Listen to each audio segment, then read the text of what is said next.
Hey, welcome back to this mini lecture. My name is Dino. It's titled, Is Google Making Us Stupid?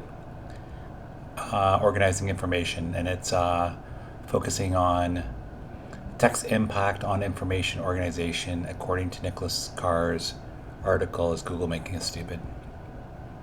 Here's a quote. Google quote has declared that its mission is to organize the world's information and make it universally accessible and useful.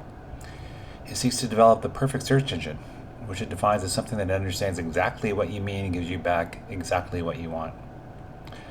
From this, I wonder, I'm going to ask a number of provocations and questions, sort of make you consider the article in a different way. Should information be useful? Is that the whole point of information? Or does it have other purposes?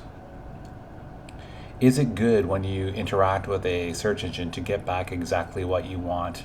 And related to this is maybe my more pointed point. What does the search engine need to know to do this? If a search engine is giving you back exactly what you want, doesn't it need to know you so intimately? And for it to know you so intimately, what has to happen?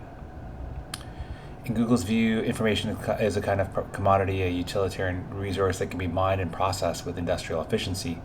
The more pieces of information we can access and the faster we can extract their gist, the more productive we become as thinkers. Should information be a commodity, or should it be something like we as humans just sort of ponder? Should information only be used for productivity?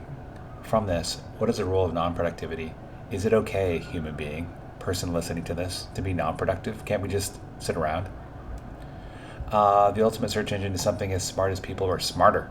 For us, working on research is a way to work on artificial intelligence. That's Larry Page from Google. Also, certainly if you had all the world's information directly attached to your brain, or an artificial brain that was smarter than your brain, you'd be better off. That's from Sergey Brin, also from Google. I wonder, do you think this means you need to be alive for a while to new life before Google? Has Google made us, you, better off? Would permanent AI make us better off? Would we still be humans if all of our thoughts are invaded by artificial intelligence? And from this, how far off are we today? With the dawn of GPT, it doesn't seem like we're too far. Last year, Page told a convention of scientists that Google is really trying to build artificial intelligence and to do it on a large scale. Still, Google's easy assumption that we'd all be better off if our brains were supplemented or even replaced by artificial intelligence is unsettling. Should we have AI on a large scale? Can we even resist it at this point? Should we each have our personal AI? If we have just a personal AI, how does that fit into a larger artificial intelligence? AI suggests a belief that intelligence is the output of a mechanical process, a series of discrete steps that can be isolated, measured, and optimized. Google's world, the world we enter when we go online, there's little place for the fuzziness of contemplation. Ambiguity is not an opening for insight, but a bug to be fixed. The human brain is just an outdated computer that needs a faster processor and bigger hard drive. Is human intelligence a mechanical process as well? Are we just basically machines? What does that say if we think that? If we think that, why do we think that? What do we think for? What's the whole point of it? And what is the mind's role in a world of ever-improving AI? Does greater, quicker, and more productive and more thoughtful AI, what does that leave the human mind to? Final consideration, sort of a summing up of some things you can think about based on this video.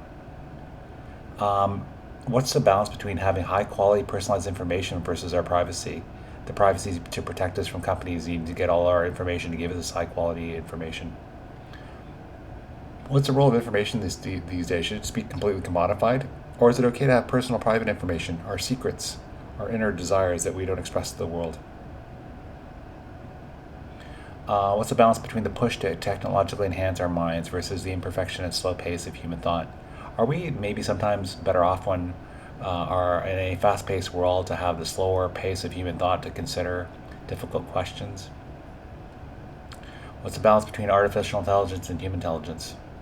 Will the former overwhelm the latter? Is intelligence mechanical or is it biological? What are we? Are humans just machines? And ultimately, for my educational friends, how do all these considerations impact students, teachers, and school systems? That was Is Google Making Us Stupid? Based on Nicholas Carr's iconic article, Organizing Information. My name is Dino. Thanks for watching. Please feel free to like this video. Please feel free to leave comments.